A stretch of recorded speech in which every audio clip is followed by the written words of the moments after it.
All right, guys, so we're going to go over Huntington's disease and Parkinson's disease. Um, so we'll just jump right into it. So with Huntington's disease, one big thing to remember here is of all the diseases we've talked about, it is connected genetically.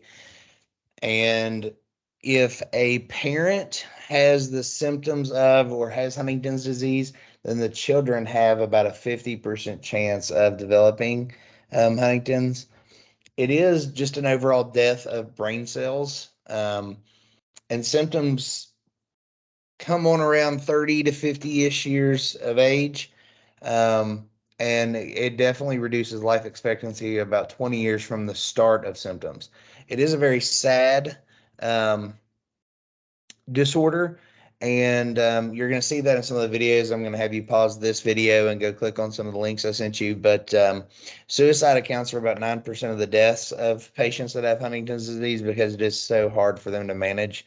There is no cure, and the focus of treatment is all about symptom management. So you're going to see some of the jerky type movements and stuff like that.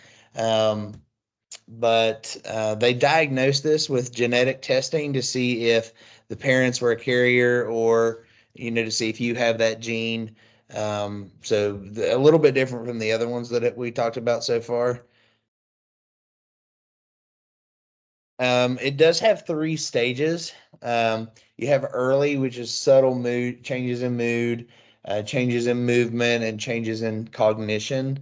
Um, it's the jerky spasm like movements that are really a hallmark symptom of Huntington's.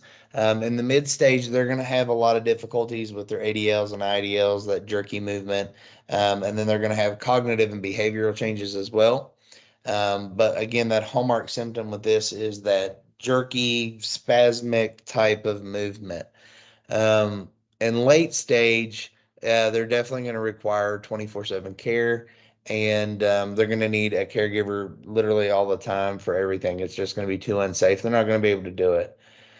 As far as some of the cognitive symptoms, you'll see that they will have trouble with sequencing. They're going to have trouble with remembering things. Um, as far as psychological symptoms go, it kind of varies patient to patient. There are a few specific ones that are listed in your textbook. But overall, with Huntington's, you see a lot of physical stuff. And like I said, I'm going to send you guys a link in the email too that shows you like a good video to show you um, of somebody who has Huntington's, an occupational therapist coming in and trying to work with them on several things. So definitely check out that video. You'll see. I'll put it in the email. So go ahead and pause it at this point and go find that video so you can familiarize yourself with some of those symptoms that I'm talking about, and then jump back one and we'll take over here at the medical intervention. So again, the focus here is not really on a cure. It's all about symptom management and medication management to try to find the right dosage for whatever stage that they're in. And those symptoms that they're trying to control are the physical and psychological aspects of Huntington's. Um, you can do some exercise with these patients in the beginning stages, but one huge precaution is balance. These patients are very off balance with those lower extremity spasms. So you're going to want to make sure that they are um, well balanced when you have them do any type of intervention, and you don't want to overexert them.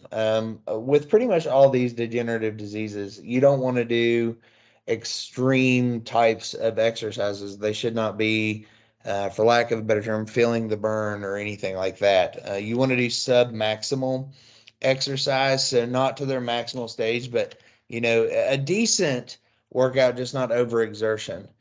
The goal here with exercise is to help compensate for that decreased strength, balance, and coordination.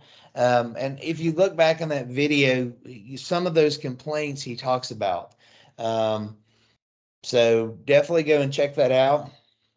The research here is all about some sustained regular exercise and how therapy can be beneficial.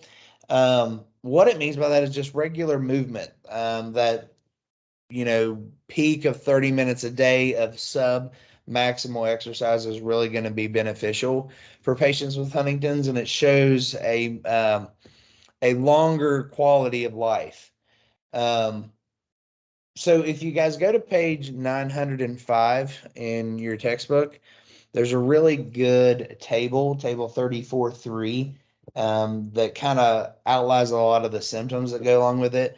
This is really the hallmark, or some of the hallmarks that are listed in here in these next several slides. But the involuntary movements like chorea, which is like a jerking or a twisting type of movement, the akathisia, that's like a motor restless. It's a constant need for movement. And you can see that a lot in the video, how he literally just can't sit still. Um, and then dystonia, if you notice on his right arm when they're interviewing him on the couch, like he doesn't really want to move his arm very much. It is held in one place, and that is that sustained posturing. It's almost like the body gets fixated on trying to keep that one body part, um, in posture or in one, and doesn't really want to move it. And then you see him like go to pet the dog and stuff, or brush his hair or something along those lines. But for the most part, he tries to keep that one body part, um, stable. Some things that OT can do here is help stabilize, proximally, so closer to the body, to offer some more distal control and offer safe ways to move and be restless, because these movements aren't going to go away. So you should help offer them a good and safe way to be able to do these movements. As far as voluntary movement goes, the akathisia or delayed initiation, we see this in a lot. That's kind of a hallmark symptom too of, Parkinson's disease, and you see it a lot more commonly in Parkinson's, is the inability to initiate movement. But you also have the bradykinesia, which is the slowness of movement, problems with hand-eye coordination, incoordination of movement. But you can see all those listed there. Some helpful treatments will be give extra time to initiate, and teach caregivers that, like they might just need some extra time to, um, go over their daily ADLs, give them cues as they need. For fine motor stuff, I mean, you guys know lots of the different, um, pieces of adaptive equipment, from a zipper pull, a button hook, elastic shoelaces, pullovers instead of button ups, things like that, are really good OT treatments. As far as cognitive goes, they have difficulty with controlling their impulses, and impulsive types of thinking. That's one of the bigger symptoms. And then, being able to persevere in a certain task or do the same task over and over, or if they fail, to keep going, those types of things. And then short-term memory loss, or learning something new. Um, they're going to have a little bit of issue with that, especially in the mid stage. As far as OT treatment goes here, using things like lists and phone reminders, alarms, calendars, all great adaptations to help with those cognitive symptoms. And then the psychiatric symptoms, anxiety, depression, compulsive behavior. We already talked about that. Addictions like gambling and alcoholism and hypersexuality. Egocentrism, kind of about me. It's a sad disorder in the fact that it really does change personalities a lot. Um, but we kind of see it almost as a, Parkinsonian type with that movement, and those lower extremity spasms. You can refer for medication management and counseling for these issues, because a lot of these, are going to be I mean, we can do a little bit of stuff, but most of these are going to be out of our wheelhouse. Some other symptoms are muscle atrophy, so the wasting away of muscles. This is why we, bring up the need for consistent and, submaximal exercise. Cardiac failure, diabetes, osteoporosis, and testicular atrophy, all are, some other kind of less common symptoms. of Huntington's disease, with the exception of muscle atrophy. That one tends to be pretty common. Some things here, adaptive equipment would be great, and a good home exercise program that the patient can stick to all the way throughout their treatment. All right, so make sure you guys watch those videos I sent you for Huntington's disease. And if you have any questions, feel free to reach out to me. I'll be more than happy to talk to you about them. So we're going to move on to Parkinson's disease. Parkinson's disease is a slowly progressive disorder that's actually not considered fatal itself, and it takes about 20 years, 20 plus years for it to progress to the point where it's can be life threatening. A lot of patients don't end up dying from Parkinson's disease itself. That's why it's not really considered fatal. It's the other things that come along with it, either safety issues or different types of dementia that tend to link on with Parkinson's. We're going to talk about that later. Um, the cause is really unknown. There's a lot of research that goes along with an environmental factor and a genetic factor, but there's not one um, single known area that causes it. The substantia nigra, those are the neurons in your brain, or the part of the brain that helps initiate movement and initiate coordinated movement. And those neurons die with Parkinson's disease. There's not really a diagnostic test. They look through your symptoms, through your clinical information, your health history, a neurological exam, but a lot of them are hallmark type symptoms that they look at really for this diagnosis. The four big ones here are tremors of the hands, legs, jaw, or face, the bradykinesia, or the slowness of movement, or the problem initiating the movement. Again, is one hallmark sign. The rigidity or stiffness of the limbs and trunk, and then the postural instability or the impaired balance and coordination. One of the best things, I mean, everybody knows when I was talking to Beckley about one of the biggest signs that you see are the tremors in their hands, and ways that we can help combat that. When someone is doing a fine motor task and you see those tremors going on in their hands, one way that we can help that is added weight. This is where things like weighted utensils come in, even like a wrist weight on the wrist while they're trying to eat. Um, it gives enough feedback to the brain to help kind of control those movements, which is pretty cool. They also have like self-leveling utensils for people that have tremors. Um, Now, if it gets too intense, there's not really a great utensil out there for it, but there are some that get very high dollar. There's some that's a few dollars, and then there's some that's hundreds of dollars. If you guys, I don't think anybody's going to conference from Charleston, but they usually have a booth set up that you can test out some of the really cool equipment. Um, so yeah, you can look it up. There's some pretty neat different things that you can see as far as equipment goes for tremors. There are 5 stages.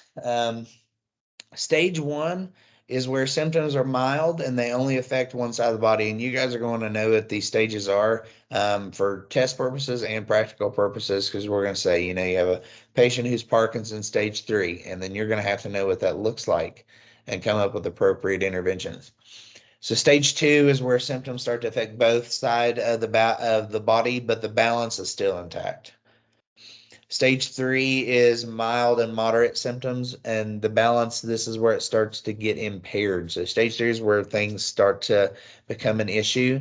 However, they still are able to independently function. It's when they transition to stage 4 is when quality of life is highly affected. It's where their severe or their symptoms become labeled as severe. They can walk and stand without assist. And when I say assist, I mean from another person. Most of the time at stage 4, they're still going to be walking with like a walker or something like that, but they're probably not going to need somebody else. And then at stage 5, they're probably going to be wheelchair bound or even bedridden, and they're going to need assistance all the time. They're not going to be able to do their daily tasks anymore at stage 5. So there is a lot of research about these three big things. The first one is Lewy bodies. Lewy bodies are protein packs, and I kind of gave this illustration. It's a tumor is not the correct term for this, but it helps to remember it. Lewy bodies are like protein tumors almost in the brain, and what they're doing is that they're packed full of protein, and they make it difficult for the signals to move smoothly throughout the brain, and then it also can kill brain cells. They're looking at stem cell implants and gene modifying therapy to try to catch things earlier or use stem cells to fix things, but that stuff is still in an infant stage. So medication management is really on the symptoms and trying to help slow the tremors. You have a thalatomy. This is where they go in and place a lesion on the thalamus portion of the brain, which also helps to initiate that movement. And then a plotomy, um, which is not as common. There's a really cool video about the next one though, the deep brain stimulation. They're doing that in Morgantown for Parkinson's patients. I actually know a guy in Fayetteville who had Parkinson's. He was a pastor, and then he had the deep brain stimulation, which was really cool, and it got rid of all of his tremors, and now he functions independently. So. Um, I don't have that video available, but you can look up WVU deep brain stimulation and it'll show you video of it. So that's pretty cool if you're interested in that. But then again, with medication management, it's more about just trying to um, manage symptoms. It's there's not a cure for Parkinson's disease right now, so we are more about trying to help them increase their quality of life. Exercise. Some of the precautions here are definitely balance deficits because they are going to have balance issues in those later stages. So you need to make sure that they are um, doing sub-maximal exercise. Again, with all these, you don't want to wear them out. So it's good. Probably some range of motion, movement. I've got a link I'm sending to you about dancing with Parkinson's disease and how that helps with balance deficits. And I think if you've never seen this video before, it went viral a while back, but it'll shock you the difference. And this is a real video, real patients, not edited, not acting. It's really cool to see how music can affect a patient's life with Parkinson's. Some mild treatments. So in those beginning stages, again, as regular exercise, light strengthening, range of motion, things like that. You have these two standard programs called LSVT Big and LSVT Loud. Big was designed for occupational and physical therapy. It's more exercise based, and it's just kind of like a standard layout of some treatments or some exercises that you can do. Loud is really for speech therapy and that aspect of Parkinson's. Where moderate treatment, we're going to be focused a lot more on adaptive equipment and adaptive techniques, ADLs, cognition, safety, things like that are going to be our focus when it gets to the moderate. And then when it starts to get into the later stages with Parkinson's disease, we really need to keep in mind positioning because they're probably going to be spending a lot of time in wheelchairs or in hospital beds. So we need to make sure that they are positioned and rolled accordingly and kept on a schedule for that so they don't develop any bed sores, as well as proper positioning of their hands and everything so we don't get contractures.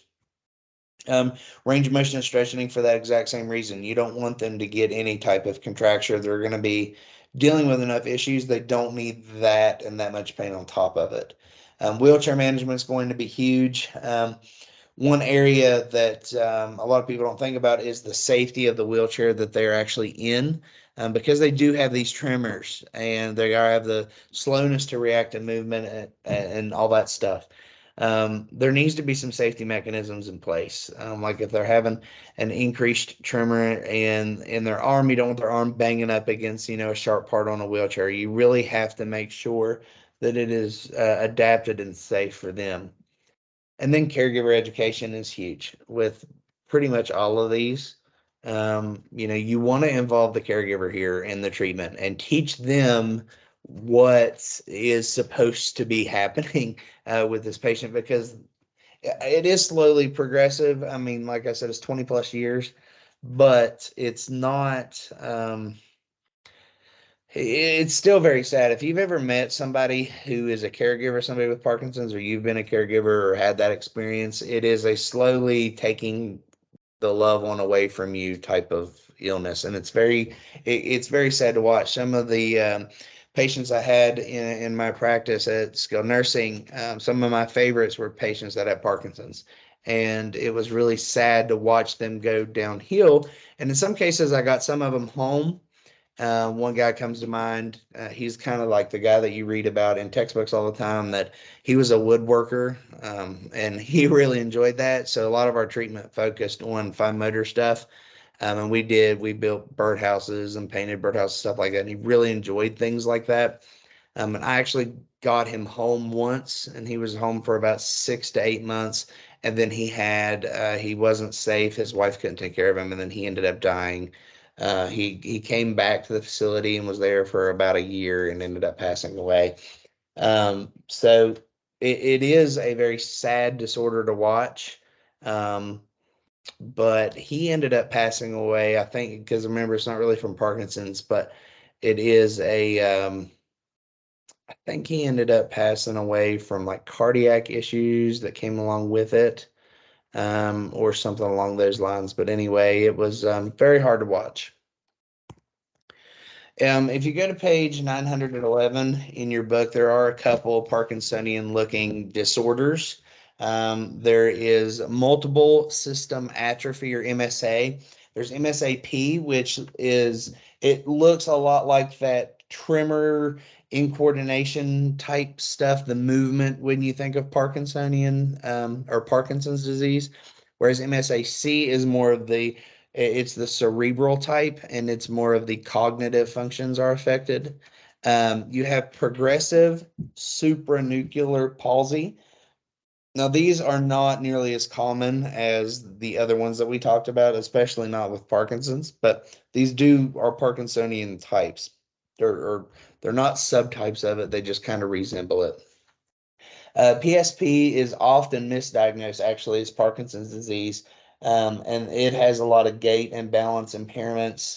They look very rigid, slow movements, wide eye with a staring facial expression. There are a few differences. Then you have Lewy body dementia, which is dementia from those Lewy body buildup that we talked about earlier. Now, I've had a friend of mine whose dad had Parkinson's disease. He had Parkinson's disease and Lewy body dementia, and they went kind of hand in hand with each other. And Lewy body dementia's ended up what took his life. Um, but it made it develop so much faster. And again, these aren't necessarily connected to each other, but in my personal life, they were. And it definitely took a huge toll on the family watching how much faster he progressed in his life, or to the end of his life. There are two types of tremors you guys need to know. The first one is the essential tremor. An essential tremor is an involuntary tremor, so it is always happening. This is something you see a lot with Parkinson's patients. So they'll just be sitting there and they will have that tremor in their hand or that movement in their hand. Whereas with a kinetic tremor, these only happen when you start to initiate movement. So when you start to voluntarily move your hand, that's when the tremor happens. And that's two very different things. So an essential tremor, another name for it is like a resting tremor. It's happening all the time, whereas a kinetic tremor is a moving tremor. It only happens really when you're moving your hands. So make sure you know the difference between those two. So let's talk about some impact on the families and caregivers. Of course, finances is going to be a huge portion of it. And once somebody's diagnosed with one of these things, you don't want poor planning to also be an additional stress on the family. So you need to talk to them about their money situation, and in a roundabout way, like, have you planned for this? Have you planned for this? And then we need to step in as occupational therapy practitioners and also play the part that we can. If we know, especially in some of these more progressive ones, if we know they're going to end up needing a very extensive or um, more expensive wheelchair in a shorter amount of time, maybe we should splurge for that because you know that the patient's not going to get better in these cases. Okay, these are progressive lifelongs. Okay, so if we know that's going to happen, we need to splurge for that more expensive wheelchair or recommend that more expensive wheelchair that can be adapted to their needs as they go. A regular manual wheelchair is probably not going to cut it in a lot of these cases if we're trying to keep them as independent as possible. Um, with disability through the Social Security Administration, you don't, it's not like you're going in and filling out the papers with them or for them, but you need to be aware that of the timelines of some of these disorders and how long it might take for them to get reimbursement for Social Security and being permanently disabled. It takes 6 months to 2 years to get your Social Security set up and like continually coming in, which is a huge deal. Think about it, even in your personal lives, if you have jobs and things and you rely on your own income to pay the bills, all of a sudden, at a minimum 6 months, you're not going to have an income. So that is a huge, huge portion of your income. I mean, it's half of a year of your total income just gone. And then you have to wait on a check for 6 months and maybe longer. So it's important that the patients know that to start that process early and also for them to get Medicare and things like that so they're not paying out of pocket for all these healthcare costs because it'll add up in the hundreds of thousands for these doctors' visits and equipment. Respite or caregiving assistant, if the caregiver is not able to do all of the work or there's not a family that's able to be there to do the work, you're going to need to find some type of a respite or caregiver assistance program for them. And if you don't know one, talk to a social worker because that's their job is to know those programs. And then sometimes it just becomes too much. These are lifelong disorders. So sometimes a skilled nursing facility is the only option for them. So, you have to take into account what is the safest for the patient and the family. Is the family unable to provide the care for them that they need? And if so, is the skilled nursing facility the right facility for them? So don't be afraid to have those conversations. So by the end of this chapter, you should be able to answer this knowledge assessment.